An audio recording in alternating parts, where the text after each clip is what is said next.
অত পর্দার আড়ালে আর নেই, সব বাইরে চলে এসেছে। মেয়েদের প্যান্ডেল মনে হয় পোড়াপড়ি হয়ে গেছে। আপনারা ভেতরে গেলে ভালো হয়, সম্মানিত মা বোন যারা আছেন আশপাশে, মেয়েদের প্যান্ডেলের ভেতরে অথবা আশপাশের বাড়িতে চলে যান। প্রশাসনের ভাইরা, প্রাণ প্রিয় কিশোরগঞ্জবাসী, দল মত জাতি বর্ণ ধর্ম নির্বিশেষে আজকের এই অনুষ্ঠান, এটা শুধু মুসলমানদের না, হাদা বায়ানুল লিন্নাস হুদাল লিন্নাস। কোরআনের যে বর্ণনা এটা শুধু মুসলমানদের না মানুষের? বলেন বলেন। মানুষ পদবাচ্যে আমরা যারা বিবেচিত, যে ধর্মের লোক আমরা হই না কেন, কোরআনে কারিম পৃথিবীর সবার জন্য আল্লাহ দিয়েছেন। সুতরাং কোরআনের এই ময়দানে যারা আমরা এসেছি, সব জাতি বর্ণ ধর্ম নির্বিশেষে খুশি হয়ে বলেন আলহামদুলিল্লাহ। মানিত্তাবাআল হুদা বিগাইরিল কোরআন আদাল্লাহুল্লাহ, তিরমিজি শরীফের হাদিস। বিশ্বনবী জানিয়েছেন, কোরআনে কারিম বাদ দিয়ে পৃথিবীর কোন জায়গায় যদি কেউ হেদায়েত পাওয়ার নিয়তে যায়, আল্লাহ নিজে দায়িত্ব নিয়ে তাকে গোমরা বানিয়ে দেয়। আপনি টের পাচ্ছেন কি বললাম?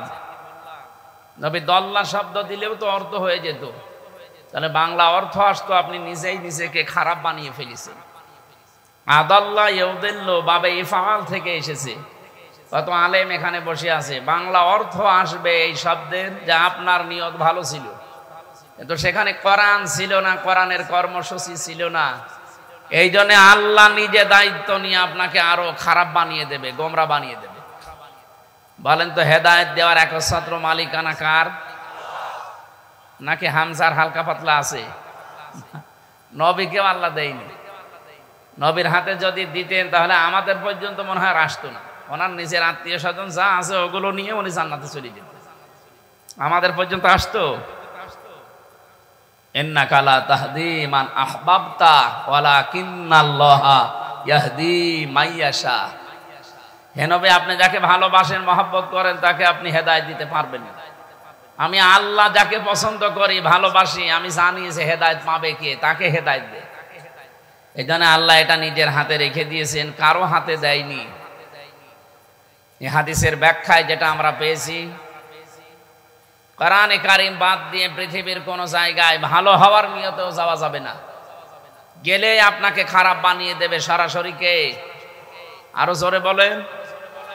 এদেশে এখন 48,000-এর উপরে বিভিন্ন পীরের নাম আছে, দরবার আছে। মানুষ কিন্তু সেখানে ভালো হওয়ার নিয়তে যায়, কিন্তু দেখি ভালো হওয়ার পরিবর্তে আরো অনেকে খারাপ হয়ে যায়। কথা বোঝেন না? আমার কুষ্টিয়ার লালনের মাজারে মানুষ যায় খারাপ হওয়ার নিয়তে না ভালো হওয়ার নিয়তে? আপনাদের এই কিশোরগঞ্জ, ব্রাহ্মণবাড়িয়া, কুমিল্লা এই সমস্ত এলাকা থেকে বউ ছেলে মেয়ে নিয়ে সব চলে যাচ্ছে। বাংলাদেশে একটা জায়গা আছে যেখানে পুলিশ পাহারা দিয়ে গাঁজা খাওয়ায়, নিরাপদ জায়গা। আমার মনে হয় পৃথিবীতেও আর কোনো জায়গা আছে বলে আমার মনে জানা নেই। এই বাংলাদেশে একটা জায়গা আছে, লালনের মাজার, কুষ্টিয়া। তো ওখানে তো মানুষ ভালো হওয়ার নিয়তে যায়। কথা বলেন, একটাও কথা বলা যাবে, এদিকে তাকিয়ে থাকি। আমি একটার নাম নিলাম এ কারণে, আজ হাজারো জায়গায় মানুষ যায় ভালো হওয়ার নিয়তে, কিন্তু কোরআন নেই, এই জন্য মানুষ ভালো হয় না, আরো খারাপ হয়ে যায়।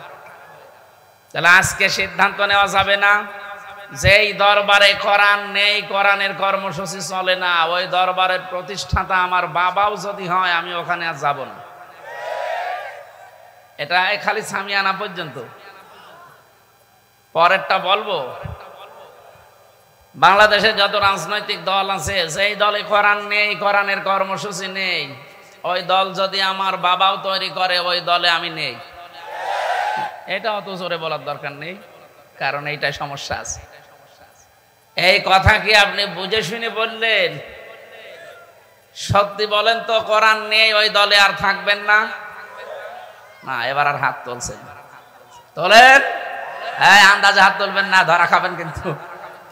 ঠিক আছে, আলহামদুলিল্লাহ, ওয়াজ তো হয়ে গেছে। যারা আলেম বসে আছে জিজ্ঞাসা করেন, ওয়াজ হয়ে গেছে। যেখানে কোরআন নেই সেখানে যাবেন না। তাহলে এই দেশে ৯৬% মুসলমান আমরা, অন্তত ইসলাম কায়েম হওয়ার জন্য ৪১ সাল লাগবে না, ৪১ ঘন্টায় এদেশে ইসলাম কায়েম হয়ে যাবে। কোরআন যেখানে নেই আমি সেখানে নেই। এবার আপনি হাত যারা তুললেন এটা যেন মিস না হয়, নাকি সামিয়ানা পার হয়ে গেলে যা ছিল তাই হয়ে যাবেন। আল্লাহ আমাদেরকে হাদিসটা মেনে চলার যেন তৌফিক দান করেন, বলেন আমিন। কোরআনে কারীম যারা শুনতে এসেছি খুশি হয়ে বলেন আলহামদুলিল্লাহ। আল্লাহ রাব্বুল আলামিন জানিয়েছেন এই কোরআন কিভাবে মানুষের সামনে আপনি উপস্থাপন করবেন আমি তোমাকে শিখিয়ে দিলাম হে নবী। কিতাবুন উনজিলা ইলাইকা ফালা ইয়াকুন ফি সাদরিকা হারাজুম মিনহু লিতুনযিরা বিহি ওয়া যিকরা লিল মুমিনিন। এই যে কোরআন আমি আপনাকে দিয়েছি এটা মানুষের কাছে যখন আপনি উপস্থাপন করবেন তখন আপনার মনের ভেতরে যেন কোনো ভয় ভীতি কাজ না করে। হারাজুম মিনহু লিতুনযিরা বিহি, এটা দিয়ে সতর্ক করার সময় ভয় ভীতি দ্বিধা দ্বন্দ্ব সংশয় সন্দেহ এমনকি কোনো সংকীর্ণতা যেন আপনার ভেতরে না আসে। আপনি যতটুকু জানেন স্পষ্টভাবে মানুষের কাছে আপনি ব্যাখ্যা বিশ্লেষণ তাফসীর করে শোনাবেন। ওয়া যিকরা লিল মুমিনিন, কোরআন মুমিনদের জন্য উপদেশ। কাদের জন্য? এখানে হারাজনের ব্যাখ্যা আমি দুইটা পেয়েছি। এক নম্বরে কোরআনে কারীম দিয়ে যখন মানুষকে আপনি সতর্ক করবেন, হে নবী আপনি দেখবেন অনেক মানুষ এমন আছে আপনার সামনে যারা শোনার পরে না বোঝার কারণে মন খারাপ করবে, রাগ করতে পারে। এরকম মানুষ দেশে নেই? আমরা যেটা বোঝাতে চাই কোরআন দিয়ে ওইটা উল্টো বোঝে। দ্বিতীয় নম্বর, আবহমান কাল থেকে অনেক নিয়ম নীতি ইসলাম মনে করে মানুষ পালন করে আসছে। আপনি যখন কোরআনের ব্যাখ্যা বিশ্লেষণ দেবেন ওইগুলো টিকবে না, কারণ তাফসীর মানে খুলে ফেলা। তাফসীর মানে কি? আবরণ দিয়ে ঢাকা আছে, আবরণটা তুলে ফেলা। এই সমাজে এই দেশে যারা শিরক বেদাত জুলুম এগুলোর আবরণ দিয়ে নিজেদেরকে ঢেকে রেখেছে, কোরআনে কারীমের তাফসীর করলে ওই আবরণ খুলে যাবে, জাতি বুঝে ফেলবে যে এটা জাতির সর্বনাশকারী। হে নবী আপনি দেখবেন ওই মানুষগুলো তখন বাধা দেবে। ওয়াইদা তুতলা আলাইহিম আয়াতুনা বায়্যিনাতিন তা'রিফু ফি ওয়ুজুহিল্লাযিনা কাফারুল মুনকার। যখন আপনি তাদের সামনে আমার আয়াতগুলো ব্যাখ্যা করবেন, স্পষ্ট দলিল প্রমাণ দিয়ে দেবেন, দেখবেন অনেকে আছে আপনার দিকে তেড়ে আসবে মারার জন্য। আমরা 15.5 বছরে অনেক জায়গায় এটা দেখেছিলাম, আলেমদের কাছ থেকে অনেকে মাইক পর্যন্ত কেড়ে নিয়েছে। আলেম কি ওর বাবার কথা এসে বলেছে, অত স্পষ্ট দলিল আর প্রমাণ দিয়ে কথা বলতো, আপনি কেন মাইক কেড়ে নিলেন? আজকে আসেন তো মাইক কেড়ে নেন, আসেন আজকে মাইক দিয়ে দিলাম, আজ আসেন দিয়ে দিলাম, আজকে নিয়ে যান। কোন মায়ের দুধ খেয়েছেন আমরা দেখছি, আসেন। সময় পাল্টিয়ে গেছে আর আমরা এটাই চাই। কথা বলেন না কেন? আল্লাহর এই জমিনে আল্লাহর কথা বলতে কোনো বাধা আসবে না ইনশাআল্লাহ। যদি আসে ও বাধা রাখা হবে না, শিকড় সহ তুলে ফেলা হবে। এখন অনেকে এখনো পর্যন্ত আছে বিভিন্ন না বুঝে বাধা দিচ্ছে। আমি আশা করব আপনারা সংশোধন হবে।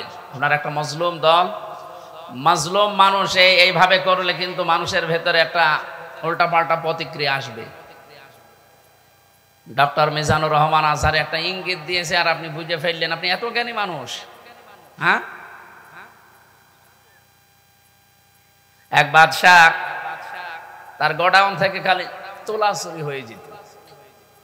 তোলা চুরি হয়ে যাচ্ছে যখন চিন্তা করছে কি করে চোর ধরা যায়, উনি বুদ্ধি দিলেন, এক কাজ করো সবাইকে ডাক দাও যারা পাহারায় আছে, নিয়ে আসলেন সামনে।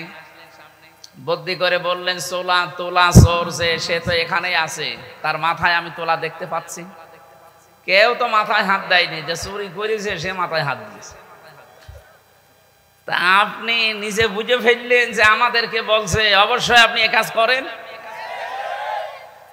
আর এখন মিথ্যা ছড়াচ্ছেন আলেমদের নাম নিয়ে যে আলেমরা ধর্ম ব্যবসায়ী। মদ ব্যবসায়ী যেমন নিজে মদ খায় না, মানুষকে খাওয়িয়ে মাতাল করে, আলেমরা আজ এরকম যারা ধর্ম ব্যবসা করে খায়, নিজেরা ধার্মিক না, এরা মানুষকে এই ধর্মের আঙ্গল পাগল দিয়ে মানুষকে বুঝিয়ে রাখে। আপনি কি কথা বলেছেন, আপনি হিসাব করেছেন? আপনার ঈমান নষ্ট হয়ে গেছে। কারণ আলেম এগুলো আলেম না, এগুলো নবীর ওয়ারিস। কি কথা বোঝেন আপনি? যে কথা বলেছেন সে তওবা করবেন। জেলখানার ভেতরে 3টা বছর মাওলানা মামুনুল হক মাঝে মাঝে আমাকে বলতো, হামজা বাইরে যদি যেতে পারি কোন কাফেরের জানাজায় যাব না। আমি ওনাকে বারবার বলেছিলাম যে আপনি এই কথা বলেন কেন, কাফের কোথায় পায়? উনি আমারে বলতো কাফের নেই মানে? কাফের তো ওইটা যে কোরআনে অনুষ্ঠানে বাধা দেয়। কোরআনের আইন যারা চায় না, এ মানুষগুলো সরাসরি কাফের, অথচ দেখতে মনে হচ্ছে যে জিব্রাইলের ভাই। বিশাল দাড়ি জুব্বা গায়ে দিয়ে সমাজে চলাফেরা করে, মানুষ মনে করে রে বাবা জান্নাত থেকে পালিয়ে এসেছে। এরকম কাফের দেশে ছিল না? এখনো আছে। এই কথা বলেন না কেন? এই জন্য সংশোধন করলাম, আপনাকে সংস্কার হওয়ার জন্য বলছি। আপনি আশা করছি সংস্কার হবেন। একজন জুতা পিটা খেয়েছে পরশুদিন, আলেমের নামে শুধু মন্তব্য করে যদি জুতা পিটা খায়, দেশ এখন কোন জায়গায় আপনি টের পাচ্ছেন? আগস্টের আগে 5 তারিখের আগের রিপোর্ট পেয়েছিলাম, এই দেশে মাত্র 100 জনের 15 জন মানুষ কোরআনের বিধানে দেশে কায়েম হোক চাইতো। মাত্র 100 জনের 15 জন। এই 4.5 মাসের ব্যবধানে সময় পাল্টিয়ে গেছে। জানুয়ারির 1 তারিখের রিপোর্ট দেখেন, এদেশের 100 জনের এখন 58 জন মানুষ চাচ্ছে কোরআনের বিধানে দেশে কায়েম হোক। তারপরও আলিয়া কওমি এরপর যত আলেম আছে সব ঘরনা যখন এক হয়ে যাচ্ছে, 58 না, কিছুদিন পরে দেখবেন দেশের 100 জনের 100 জন মানুষ চাইবে এদেশে কোরআনের বিধান কায়েম হোক। আর আমরা এটা দেখে মরতে চাই? বলেন। এই জন্য আবাহমান কাল থেকে নিয়ম নীতি চলে আসছে অনেক, যেগুলো ইসলাম না, ইসলামের নাম চালিয়ে দেয় মানুষ। আর আপনাদের এই পাশের জেলা ব্রাহ্মণবাড়িয়া, পাশের জেলা না, ওরা নাম নেয় সুন্নি, আসলে এদের নাম দেওয়া দরকার বেদাতি। কোরআনে কারিমে 3টা পাপের শাস্তি আমি পড়েছি, যে পাপের শাস্তিগুলো আল্লাহ ডবল করে দেবে। একটা পাপ করলে তো একটা শাস্তি হয়, আর ওই 3টা পাপ যদি কেউ করে তার শাস্তি হবে ডবল। সূরা ফুরকানের 68 নম্বর আয়াতে আছে, ওয়াল্লাযীনা লা ইয়াদউনা মা'আল্লাহি ইলাহান আখার, যারা আল্লাহর সাথে অন্য কাউকে ডাকে। হ্যাঁ নবী, যে মানুষগুলো আল্লাহকে ডাকে অন্য কাউকে আর ডাকে না, এই মানুষগুলো হচ্ছে রহমানের বান্দা। কিন্তু আল্লাহকে ডাকে মা'আল্লাহি ইলাহান আখার, আল্লাহর সাথে অন্য কাউকে যারা জুড়ে দেয়, ইউদাআফ লাহুল আযাব, এদের শাস্তি হবে ডবল। কয়টা? বলেন বলেন, আপনি বলেন তো। আমি নাম ধরে বললাম, এই যে তাহেরি ভাই, উনি যে জিকির বানিয়েছেন, আল্লাহর নামে কিছুক্ষণ জিকির করার পরে দেখি শালি বাবা, কেল্লা বাবা, ফতেবা। কোথায় পেয়েছেন এটা বলেন তো? যারা আলেম বসে আছে জিজ্ঞাসা করেন তো, এগুলো কি জিকির? আপনি আল্লাহর সাথে অন্য কাউকে জুড়ে দিলেন, আপনার শাস্তি তো ডবল হবে। আপনি বুঝে আর না বুঝে যারা ওনার সাথে করেন, আপনি থামবেন, এটা রেকর্ড হচ্ছে। আশা করছে আপনার কানে গেলে আপনি ওই দিনই বন্ধ করে দেবেন, জিকির করবেন সুবহানাল্লাহ, আলহামদুলিল্লাহ, লা ইলাহা ইল্লাল্লাহ, আল্লাহু আকবার। আপনি কিসের কেল্লা, কিসের ফতে? এরপরও যদি কেউ না থামে, আমার মনে হয় ওরে তাহেরি জাদুগ্রস্ত করে ফেলেছে। জাদু ছোটাতে হলে ওরে কিছু দেওয়া লাগবে। বুখারী শরীফে হবে না, কি লাগবে? বাকারি শরীফ। কিশোরগঞ্জবাসী 2 নম্বরের শাস্তির কথা পেয়েছিলাম পাপের। ওয়ালা ইয়াকতুলুনান নাফসাল্লাতী হারামাল্লাহু ইল্লা বিল হক, যারা অন্যায় ভাবে মানুষকে হত্যা করেন। আমি অন্য সময়ের কথা বাদ দিলাম, শিক্ষার জন্য বলছি। 2006 থেকে এই 24 পর্যন্ত যতগুলো মানুষ মারা গেল, আপনি কি ইয়ার কি মনে করেন? 2724 জন মারা গেছে শুধু এই 24টের আন্দোলন। আর এর আগে কত মানুষ মারা গেছে, জারি সারায় মারা গেল। এই মানুষগুলোর বিচার করা দরকার না? এদের যদি দুনিয়াতে এই পাপের শাস্তি দেওয়া না হয়, কিয়ামতের দিন আল্লাহ কিন্তু ডবল করে শাস্তি দেবে। এই জন্য আপনাদেরকে আমরা বাঁচাতে চাই, যারা যে পাপ করেছেন পাপের শাস্তি নিয়ে যান, তাহলে কিয়ামতে আপনি ছাড় পাবেন, নাই তো ডবল করে আল্লাহ যখন দেবে তখন টের পাবেন। বহু মানুষের 15.5 বছরের জুলুম, অত্যাচার, নির্যাতন, মিথ্যা মামলা, খুন, গুম, আয়না ঘরে রেখে এখন বলছে আস্তাগফিরুল্লাহ। একে আস্তাগফিরুল্লাহর কাজ? আপনি কি আল্লাহর কাছে দোষ করেছেন যে আস্তাগফিরুল্লাহ পড়ছেন? আপনি দোষ করেছেন হামজার কাছে। এক কথা বলছেন না কেন? আমার সাথে জেলখানায় এক ওসি সাহেব ছিল, ওই যে নুসরাত হত্যা মামলার ওসি। আমারে তো রেখেছিল ফাঁসির কন্ডেম সেলের ভেতরেও, মাঝে মাঝে আসতো দেখা করার জন্য। হুজুর, আমিও তো আপনি যে মতো জেলখানায়, আমি একটা অন্যায় করে একটা তাওবা করেছি, দেখেন তো আমার তাওবা কেমন হয়েছে। বলেন যে এই যে নির্বাচনে আমি রাত 12টার পর থেকে ভোট কাটা আরম্ভ করলাম, আমার যা লোকজন ছিল তাদের নিয়ে ফজরের আজান পর্যন্ত বাক্স ভর্তি করে পাঠিয়ে দিলাম জায়গা মতো। এবার গোসল করলাম, ওযু করার পরে 2 রাকাত নামাজ পড়লাম, তওবার নামাজ। কিসের নামাজ? তওবার নামাজ পড়ার পরে বললাম আস্তাগফিরুল্লাহ। হুজুর, আমার এই তওবা হয়েছে। না, কিসের তওবা? আপনি কি আল্লাহর কাছে দোষ করেছেন যে আস্তাগফিরুল্লাহ পড়ে? আপনি দোষ করেছেন আমার মতো হামজাদের কাছে। একটা এমপি বানাতে 2 লাখ, 2.5 লাখ, 3 লাখ, 4 লাখ পর্যন্ত হামজা লাগে। এক কথা বলছেন না কেন? আপনি সবাইটা একাই দিয়ে দিলেন, আর এখন পড়েন আস্তাগফিরুল্লাহ। আগে এই 3.5 লাখ, 4 লাখ হামজার কাছে যাবেন, এদের কাছে যে বলবেন যে আমি এই কাজ করেছিলাম, এখন আপনারা কি করবেন করেন। কারণ অপরাধ যার কাছে স্বীকার করবেন, এটার নাম তাওবা। আর আমরা এদেশের মানুষ এমন পাগল, অপরাধ করে একজনের কাছে, স্বীকার করে আরেকজনের কাছে। এই দেশের জমি জায়গা আত্মসাৎ করে, টাকা পয়সা মেরে খায়, আর কাবা শরীফের দেওয়াল ধরে যায় কান্দে। এটা পাগল না? কোথায় 6000 কিলোমিটার দূর এখান থেকে কাবা শরীফ। অপরাধ করলে কিশোরগঞ্জে, কাবা শরীফে কি? এই জন্য অপরাধ যার কাছে করেছেন স্বীকার তার কাছে করা লাগবে। ওনাকে ওই দিন বলেছিলাম, স্যার আপনার জীবনে একটা মারাত্মক ভুল হয়ে গেছে, আপনি হয়তো বের হয়ে যাবেন 7-8 বছর পরে, যে যাদেরকে পাবেন তাদের কাছে মাপ চেয়ে নিলেন, কিন্তু এই কয় বছরে তো অনেক হামজা মারা যাবে। কি অনেকে মরে যাবে না? আপনি তাদের কাছে মাপ চাবেন কি করি?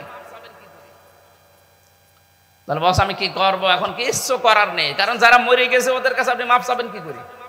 একটা জালেমাকে টিকাতে গিয়ে এরকম বহু মানুষের জীবন আপনারা নষ্ট করে ফেললেন।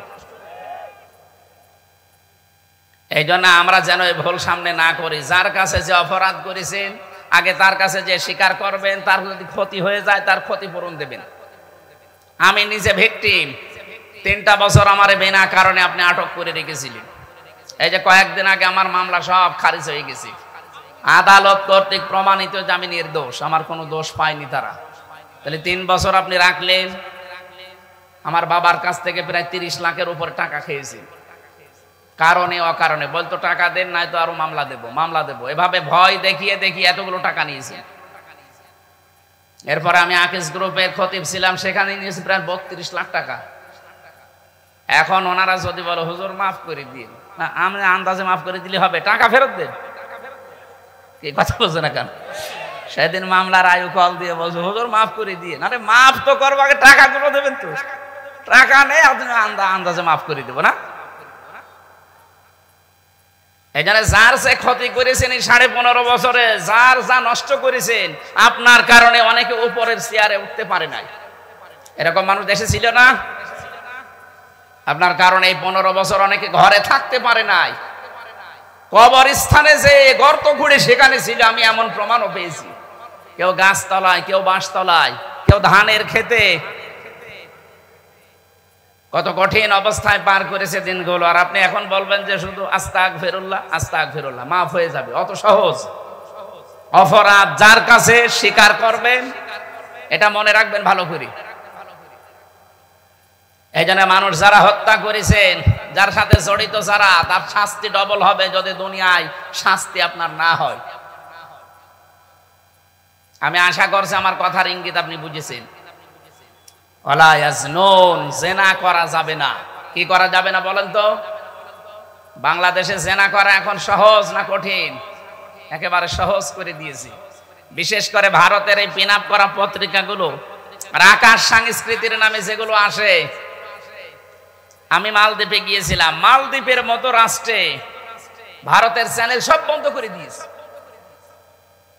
আর আমাদের এই দেশে ভারতের 36টা চ্যানেল চলবে, তাও শিক্ষামূলক কোনো চ্যানেল নেই, শুধু ঘর ভাঙা আর পরকীয়া প্রেম করা। মমতা ব্যানার্জি বুঝে ফেলেছে পশ্চিমবঙ্গে জানা এগুলো শিক্ষা দিতে পারে না, শুধু মানুষের ভেতরে তালাতালি করে। আর আমরা মুসলমান এখনো বুঝি না। আমরা আশা করব এদের এই চ্যানেলগুলো সব বন্ধ করে দিন, কোনো দরকার নেই, এদেশে চ্যানেল কম নেই। এই সংস্কৃতি দিয়ে আমাদের চরিত্র কোথায় নামিয়েছে আপনি টের পাচ্ছেন? নবীজি 1500 বছর আগে বলেছিল যে এমন সময় আসবে যে মানুষ নিজে বসে বসে জেনা করবে আর জেনা করা দেখবে। আমার মনে হয় সেই সময় চলে এসেছে। যাদের কাছে মোবাইল আছে, এমন কোন দৃশ্য যদি থাকে যেটা দেখলে আপনি আনন্দ পান, ভালো লাগে, মজা লাগে, আর অন্য কেউ দেখলে আপনার লজ্জা লাগে, এই মুহূর্তে ওটা ডিলিট করা লাগবে।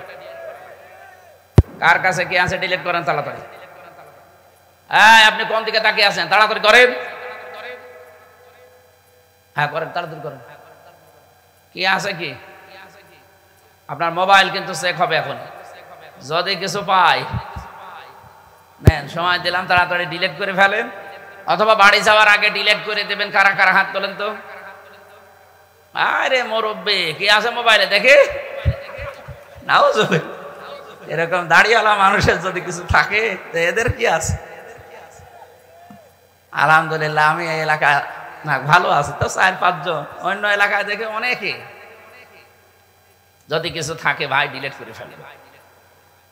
শয়তান এমন জায়গায় নিয়ে যাবে আপনাকে, এই চোখের আর এই মনের এই জিনাটা দিয়ে শেষ পর্যন্ত আর ফিরে আসতে পারবেন না।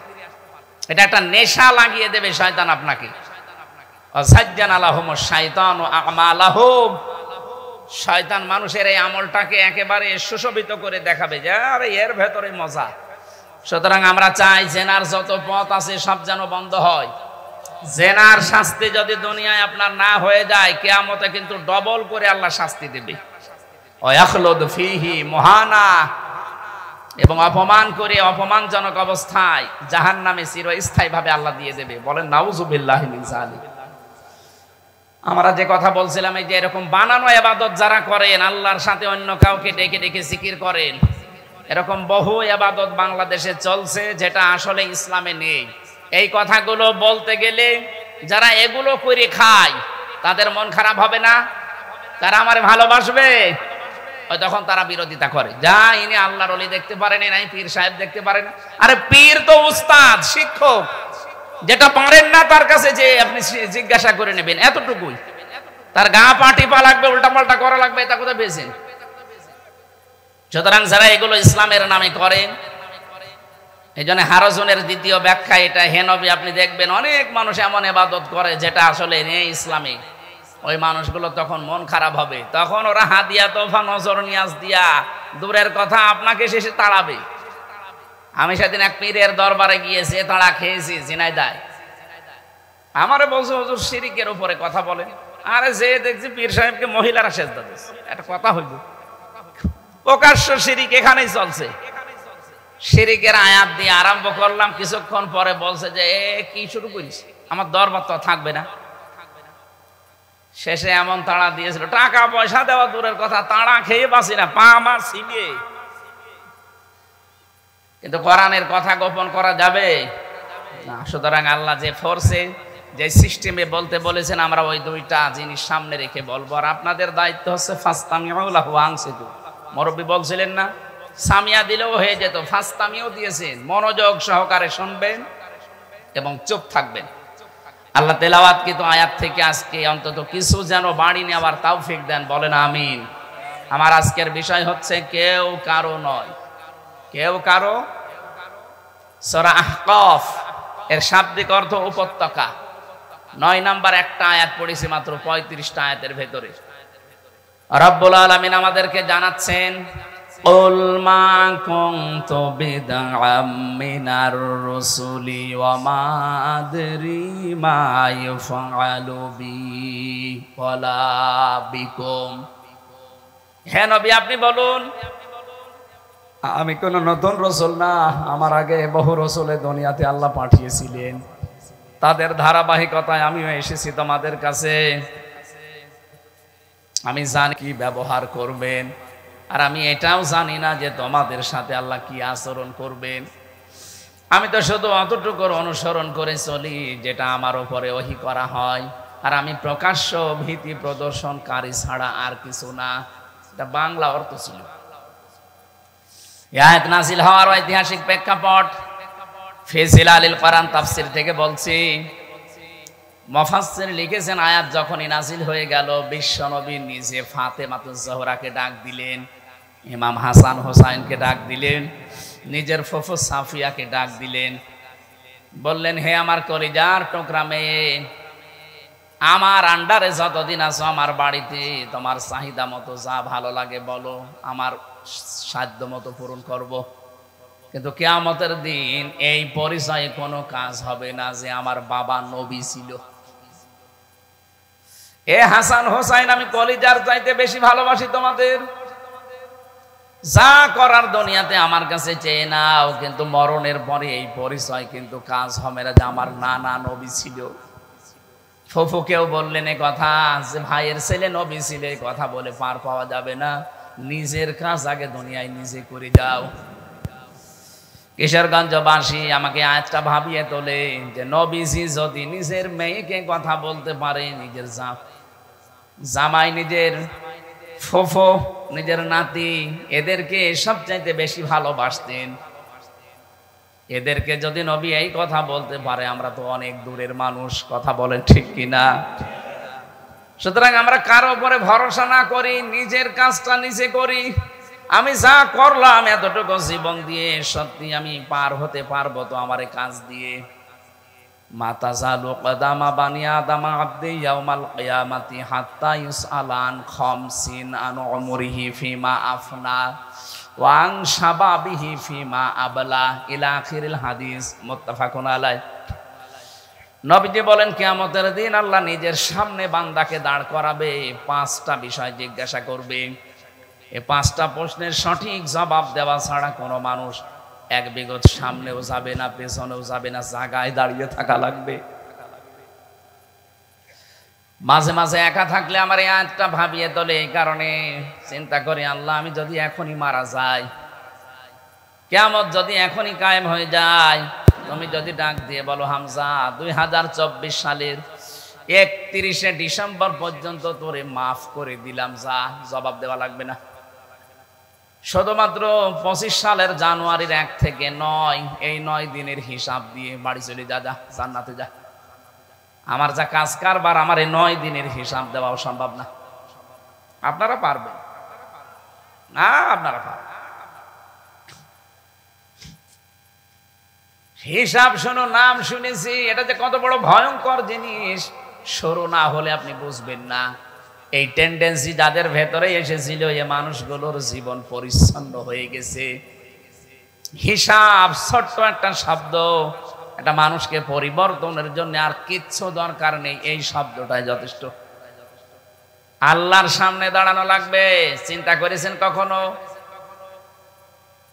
খলিফাতুল মুসলিমিন হযরত ওমরের একটা ঘটনা পড়েছি শিক্ষার জন্য বলছি তার সন্তানটা তিনি এক মাদ্রাসায় দিলেন মক্তবে ভর্তি করে কোরআন পড়ার জন্য ওই দেশের প্রধান বিচারপতি ওই সময় হযরতে আলী তিনিও তার সন্তান হোসাইনকে দিলেন মাদ্রাসায় বারবার তিনি কলম ফেলে দিচ্ছে লিখতে হয় যেটা দিয়ে ফেলে দেয় আর বলে আব্দুল্লাহ তুলে দাও একবার দুইবার তিনবার বলার পরে তিনি তিনবারই তুলে দিয়েছেন ইচ্ছা করে আরেকবার ফেলে বলছে তুলে দাও হযরত আব্দুল্লাহ এবার রেগে গেছেন তিনি প্রেসিডেন্টের ছিলেন বললেন হোসাইন বারবার কলম ফেলে দাও আমারে তুলতে বলো আমি কি তোমার খাদেম হযরত হোসাইনও রাগ করে বললেন তুমি তো খাদেম না খাদেমের বাচ্চা খাদেম কি আপনি আমার আব্বাকেও গালি দিলে হ্যাঁ দিয়েছি বাবাকে গিয়ে জিজ্ঞাসা করো যাও বাড়ি এসে বলছে, আব্বা আমি আর মাদ্রাসায় পড়বো না। কেন? তোমাকেও গালি দিয়েছে, ছোট করেছে, আমারও ছোট করেছে, ও ক্লাসে আমি আর যাবো না, তুমি যদি বিচার না করো। হযরতে ওমর ডাক দিলেন, সন্তান বিচার এখন না, জমার দিন বিচার করব, হাজারো মানুষ আসবে ওই সময়। খুতবা দিচ্ছিলেন জমার দিন, হঠাৎ তিনি আলোচনা বন্ধ করে বললেন, হোসাইন আছে? এই তো। হ্যাঁ, সামনে আসো। তুমি আমার ছেলেকে আমাকে ছোট করেছো, গালি দিয়েছো? বলে হ্যাঁ দিয়েছি। কেন দিলে? হযরতে হোসাইন বলে, খলিফা বুকে হাত দিয়ে বলেন তো, আপনি কি আমার নানার খাদেম ছিলেন না? হযরত ওমরের কথা বন্ধ হয়ে গেছে। তাই তো, এভাবে তো আমি কোনোদিন ভাবিনি, আমি তো তোমার নানার খাদেমই ছিলাম। তুমি এই কথাটাকে লিখে দিতে পারবা? কাগজ কলম নিয়ে আসেন। খেজুরের পাতা নিয়ে এসেছে। হযরতে হোসাইন লিখে দিলেন, ওমর আমার নানার খাদেম ছিল, আমি দেখেছি, ইসি হোসাইন ইবনে আলী, যান সই করে দিলাম। কাগজটা হাতে নিয়ে হযরতে ওমর চুমা খেলেন। সাহাবীদেরকে বললেন, নবীর সাহাবীরা বিচার হয়ে গেছে। ছোট মানুষ আব্দুল্লাহ তো বসে না, বলে আব্বা বিচারই শুরু করলে না, হয়ে গেল কি করে? হযরত ওমর বলে, সন্তান যে বিচার করেছি শুধু দুনিয়া না, মরণের পরেও কাজে লাগবে। আমি যখন মারা যাব এই কাগজটা আমার কাফনের ভেতরে দিয়ে দিও। আল্লাহ রাব্বুল আলামিন আমাকে যখন ডাক দেবে, জীবনের কিছু যদি আল্লাহর কাছে আমি হিসাব দিতে না পারি, আমার যদি কিছু আল্লাহর ভালো না লাগে, অন্তত কাগজটা দেখাবো। রাব্বুল আলামিন এই কাগজটার দিকে তাকিয়ে দেখো, তোমার নবীর নাতি লিখে দিয়েছে, সই করা আছে, আমি নাকি নবীর খাদেম ছিলাম, এই ওসিলায় আমারে মাফ করে দাও। জান্নাতের গ্যারান্টি পেয়েছেন জিন্দা অবস্থায়। তারা আকাশের তারকা দেখতে পান, হয়তো একদিন গণনা করলে শেষ করে ফেলতে পারবেন। কিন্তু হযরত ওমর যত নেকির কাজ করেছিলেন মুসলমান হওয়ার পর থেকে, কোনো মানুষ যদি গণনা করে কোনোদিন শেষ হবে না। এত বেশি নেকির কাজ করেছিলেন দুনিয়ায়, শয়তান পর্যন্ত তাকে দেখলে ভয় পেত। এই মানের মানুষ, তিনি যদি হিসাব নিয়ে আল্লাহর সামনে দাঁড়ানো নিয়ে এই চিন্তা ভাবনায় থাকে না, আমাদের কি করা উচিত বলেন তো? হাদিসটা যদিও দুর্বল সনদের দিক থেকে, আমি শিক্ষার জন্য বলছি। হযরত ওমর ইন্তেকালের 12 বছর পর তার এই সন্তান আব্দুল্লাহর সাথে দেখা হয়েছিল স্বপ্নে। হযরত আব্দুল্লাহ রাদিয়াল্লাহু তাআলা আনহু বলেন, আমি দেখলাম হযরত ওমর আমার বাবা সাদা কাফনের কাপড় পরে, সাদা কাপড় পোশাক পরে, ভেজা শরীর নিয়ে আসতেছে নদী থেকে। জিজ্ঞাসা করলাম, বাবা কোথায় ছিলেন? কতদিন আপনাকে দেখি নাই? হযরত ওমর বলে, সন্তান আমি দুনিয়ার জীবন আজ 12 বছর ছেড়ে দিয়েছি। এত বছর আল্লাহর সামনে আমি জীবনের হিসাব দিচ্ছিলাম, শেষ পর্যন্ত মাবুদ আমাকে নিজ গুণেই ক্ষমা করে দিয়েছে। এখন আমি জান্নাতের নহর থেকে গোসল করে জান্নাতে যাচ্ছি। কিশোরগঞ্জবাসী ওমরের মতো মানুষ রাদিয়াল্লাহু তাআলা আনহু জান্নাতের সার্টিফিকেট জিন্দা অবস্থায় যিনি হাতে পেলেন, তারই যদি 12 বছর লাগে তাও আল্লাহ মাফ করে দিয়েছে। আমাদের কত বছর লাগতে পারে বলেন তো? হিসাব তো সহজ জিনিস, এখন থেকেই পরিবর্তন হওয়া লাগবে। কারো জন্য না, কার জন্য আপনি কি করছেন?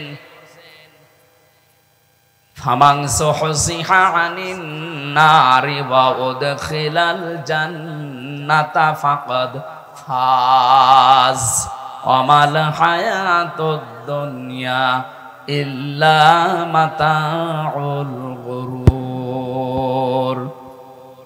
সূরা আলে ইমরানের 185 নম্বর আয়াতের শেষের দিকে আছে, আল্লাহ পাক বলেন, ওই লোকটার জীবন তো সফল যাকে আল্লাহ জাহান্নামের কাজগুলো আস্তে আস্তে ছেড়ে দেওয়ার আর জান্নাতের কাজগুলো আস্তে আস্তে করার তৌফিক দেয়।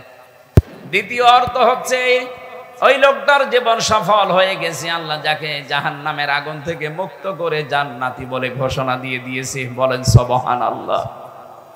এজন্য আমাদের জীবনের সফলতা কিন্তু ওইটা, আপনি যাই মনে করেন সারা বাংলাদেশের আপনি মালিক, একেবারে কিয়ামত পর্যন্ত আপনি মালিক, কোনো অসুবিধা নেই। মরণের পরে আল্লাহ যদি বলে যা তোর হিসাব নেই, বিচারও হবে না, জাহান্নামে চলে যায়, আপনার পুরা জীবনটাই বৃথা। বলেন, যাদের জন্য আমরা যা করছি সত্যি কিন্তু এটা গরুর ধোঁকা। আল্লাহ নিজে জানিয়েছেন এটা ধোঁকা। আপনার মা বাবাও ধোঁকা। প্রশ্ন আসতে পারে, মা বাবা এত কিছু করে, আপনি কি বলেন? হ্যাঁ, এরাও ধোঁকা। আপনার সন্তানাদি ধোঁকা, আপনার স্ত্রীও ধোঁকা। আমি আমার নিজেরটা বলছি, আমার 3 পুরুষের পরে আমি আর চিনি না। আমার বাবা রিয়াজউদ্দিন, তার বাবা জাহান আলী, তার বাবা নমাজ আলী, এরপরে আমার আর জানা নেই। সত্যি আমি আর চিনি না। এখন যদি নমাজ আলীর বাবা মাত্র 60 থেকে 61 বছর আগে মারা গেছে, ওই লোকটা যদি এখন কবর থেকে উঠে চলে আসে, এসে যদি বলে কুষ্টিয়ার এই 2 তলা বাড়ি আমার, এই ভিটা আমি কিনেছিলাম, ওর দাঁত মুখ খুলে ফেলবো না? এক কথা বলছে না কেন? কিসের নমাজ আলীর বাপ আপনি? হ্যাঁ, আমি তো নমাজ আলীকে চিনি না। আর আপনি এসেছেন নমাজ আলীর বাপ পরিচয় দিয়ে এই ভিটার দাবি নিতে। ভণ্ডামি করার দরকার নেই। যদি জায়গা না পান, মসজিদে থাকেন, সকালবেলা কেটে পড়বেন। এক কথা বলছেন না কেন? এইটা বলা হবে না, এইটার নাম দুনিয়া। এই জন্য আমরা যেন ধোঁকা খেয়ে বোকা হয়ে না থাকি। যেহেতু ধোঁকা খেয়েছিলাম, এখন আমরা সতর্ক হব। নবীজি যদি নিজের মেয়েকে বলতে পারে যে আমার পরিচয়ে কিচ্ছু হবে না, নিজের কাজ নিজে করো, আর আমাদের কোথায় আছি? আমরা বাংলাদেশে। বিশ্বনবীকে যদিও পরবর্তীতে লিয়াগফির লাকাল্লাহু মা তাকদ্দামা মিন যামবিকা ওয়া মা তাআখার, এই আয়াত নাযিল করার মাধ্যমে নবীজির আগে পেছনের সব কিছু আল্লাহ ক্ষমা করে দিয়েছেন।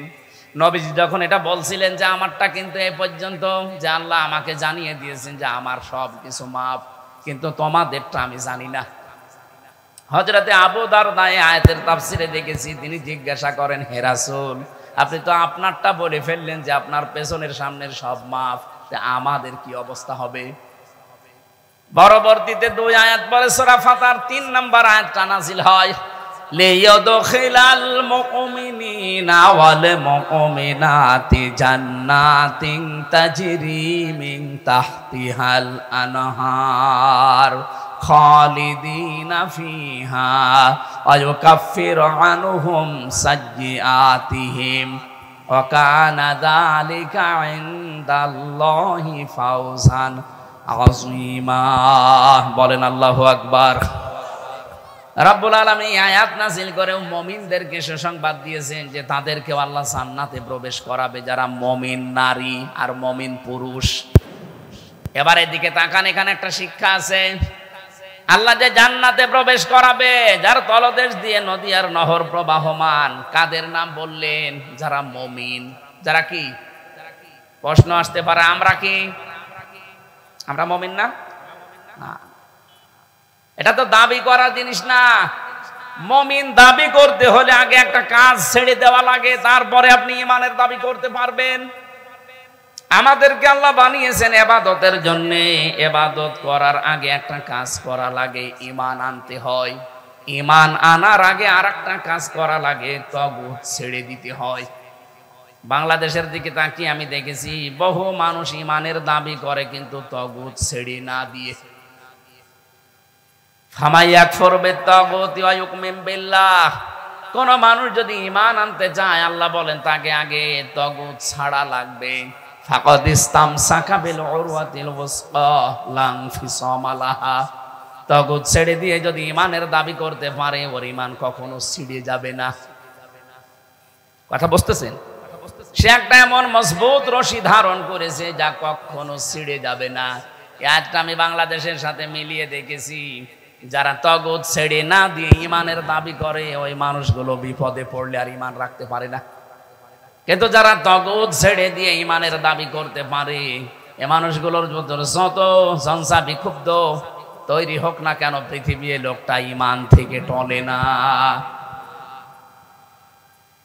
কত মানুষ এই দেশের দিকে তাকান, ঝড় উঠেছে কিশোরগঞ্জ শহরে, এখান থেকে ওর বাতি নিভে গেছে। এরকম ইমানদার দেশে নেই। ডক্টর শফিকুল ইসলাম মাসুদ, আমি নাম ধরে বলছি কারণে আমি নিজে পরীক্ষিত। 57 দিন লোকটা রিমান্ডে ছিল। এসব জায়গাগুলো কিচ্ছু নেই, পিটিয়ে ওরা সব ভেঙে দিয়েছে। দেলাওয়ার ভাইকে দেখেছিলাম, এর তার গরম করে ওনার লজ্জা স্থানের ভেতরে ঢুকিয়েছে। সেনসিটিভ জায়গা এটা, কি কথা বলছে না কেন? কত সেনসিটিভ জায়গায় এখানে আমার নিজের দেখা বলছিল এসে যে ওনারা আমরা তার গরম করে ভেতরে দিয়েছি, ওর পুরুষাঙ্গ নষ্ট হয়ে গেছে। যদিও পরবর্তীতে চিকিৎসার মাধ্যমে আল্লাহ আবার ফেরত দিয়েছে। 57 দিন রিমান্ডে বাংলাদেশের ইতিহাসে আর কারো নেই। এত কিছু করার পরেও 1 চুল পরিমাণ নড়াতে পারে নাই তাকে। অথচ কত মানুষ আমরা এই দেশে দেখেছি শুধু বাতাস পাল্টিয়েছে, ও পাল্টে গেছে। আপনি ইমান আনবেন তগুত ছেড়ে না দিয়ে আর দাবি করবেন যে আমার ইমান আছে না, আগে ছেড়ে দেন তগুত। তগুত কি? তগুতের অর্থ পেয়েছি আমি 4টা। 1 নম্বরে তগুত মানে শয়তান। তগুত কি? এই যে মুরব্বী বলছিলেন না যে শয়তান কোথায় পাবো, শয়তান নেই এই পৃথিবীতে। মানুষ যারা অহংকার করে বুঝবেন ওইটা শয়তান, কারণ শয়তানের ভেতরে প্রথম রোগ ছিল সে অহংকারী। আমি বাংলায় বলছি, হাসিনার পতনের মূলে যত কিছু তার ভেতরে 1 নাম্বার অহংকার। এই জন্য আমরা আগে তগুতের অর্থগুলো বলে নেই। 2 নম্বরে তগুতের অর্থ হচ্ছে যারা যৌনতা ছড়াতে ভালোবাসে তারা তগুত। এদেশে দেখেন অনেকে আছে নিজের গোপন অঙ্গগুলো মানুষকে দেখাতে আরো আনন্দ পায়। এ পৃথিবীতে একটাই মাত্র প্রাণী আছে, সে নিজের লজ্জাস্থান মানুষকে দেখিয়ে শান্তি পায়, তার নাম কুকুর। এত বড় লেজ, এরপর উল্টা করে রাখে, মানুষকে দেখায় যে যা দেখবি দেখ। বহু মানুষ এরকম আছে নিজের গোপন অঙ্গগুলো মানুষকে দেখিয়ে আনন্দ পায়। এই কথা বলছেন না কেন? তাহলে আপনি শয়তানি খুঁজে পান না। জান্নাতের ভেতর থেকে আমাদের আদি পিতা মাতা হযরতে হাওয়া আর আদমকে বের করে দেবে শয়তান, এটা তার প্রথম টার্গেট ছিল না। তাফসীরে মাযহারিতে দেখেন মুফাসসির লিখেছেন প্রথম টার্গেটই তার ছিল এইটা, কি করে তাদের লজ্জাস্থান উন্মুক্ত করা যায়। সুতরাং নিজের গোপন অঙ্গকে যারা মানুষের সামনে প্রকাশ করতে ভালোবাসেন, সে নারী হোক আর পুরুষ হোক, বুঝবেন আপনি শয়তান হয়ে গেছেন।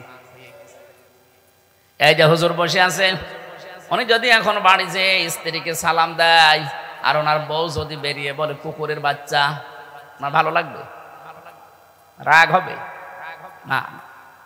উনি জ্ঞানী মানুষ হলে চিন্তা করবে কি এত শিক্ষিতা মেয়ে, এত ধার্মিক মেয়ে, এটা বংশীয় মেয়ে, আমি সালাম দিলাম আমারে জবাব না দিয়ে আমারে গালি দেয় কুকুরের বাচ্চা বলে। এটা কোনোদিন আমার মুখের উপরে মুখ তুলেও কথা বলে না, আর আজকে আমারে গালি দিচ্ছে, ঝাঁটা নিয়ে দাঁড়াচ্ছে, তার মানে এর জিনে ধরেছে। কিসে ধরেছে? জিনে না ধরলে এরকম আচরণ করার কথা না। আপনি যখন দেখবেন যে আপনার ভেতরে অহংকার কাজ করছে, যৌনতা আপনি ছড়াতে ভালোবাসছেন, অপচয় আপনার কাছে ভালো লাগে, আপনি বুঝবেন শয়তান আপনাকে দখল করে ফেলেছে। এই কথা বলছেন না কেন? শয়তান আপনাকে জাহান্নামে নিতে চায়, এই মুহূর্তে সতর্ক হওয়া লাগবে।